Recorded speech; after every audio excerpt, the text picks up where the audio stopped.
What's up, guys? So Motortrend, hold on. There we go. So Motortrend has dynoed a C8 Corvette with the LT1, and the numbers are just not right. So let me go back a few months. There was a leak on the Corvette forum regarding the C8 Corvette's performance numbers.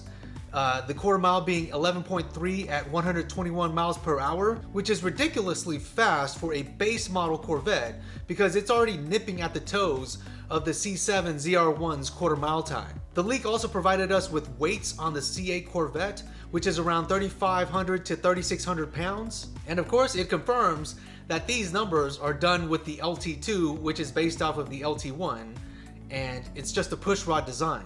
I know some people might be upset about this old dinosaur pushrod technology, but if you've ever built these engines, they are so simple, guys.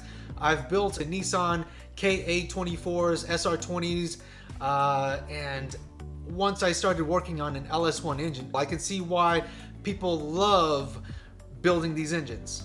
And that's not just because it's a bigger engine and it should make power easier. I think it's great having modern technology like dual overhead cams, variable timing control, and variable valve lift, but sometimes you just gotta go back to the basics, especially when it's such a smaller form factor. Okay, I'm going off on a different tangent now, so let's go to the Motortrend article. The LT2 is rated at 495 horsepower and 470 foot-pounds of torque, and they dynoed this thing in 5th and 6th gear. They later found out that 5th gear was closer to a 1-to-1 ratio, but the dyno numbers, it is underrated. It actually made more horsepower than crank horsepower. You would think that something around 495 horsepower, it would probably fall within the range of 460 rear wheel horsepower, maybe somewhere 450, 460. But nope, it actually went above that. It went up to around 560 rear wheel horsepower and 520 pound-foot of torque, which left the Motortrend crew just kind of wondering what the hell is going on.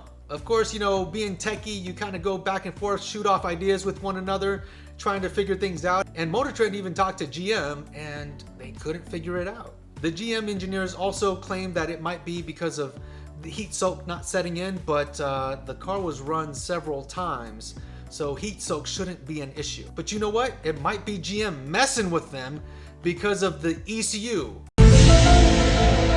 since they can do over-the-air updates. But all kidding aside, I'm not quite sure what's going on. I do believe that the dual clutch transmission in that configuration would be very efficient because it's not going through a transmission, a drive shaft, the rear differential, and axles. It's coming straight from the engine to the dual clutch transmission, right off the axles to the wheels, so it should be very efficient. But you know what? There might be something else, because if you guys remember the Toyota Supra that recently came out, there's a dyno mode. So maybe the C8 Corvette has some kind of feature that's similar to the Toyota Supra's dyno mode. At this point, it could be a GM ringer producing a ton of horsepower because they tweaked the ECU here and there.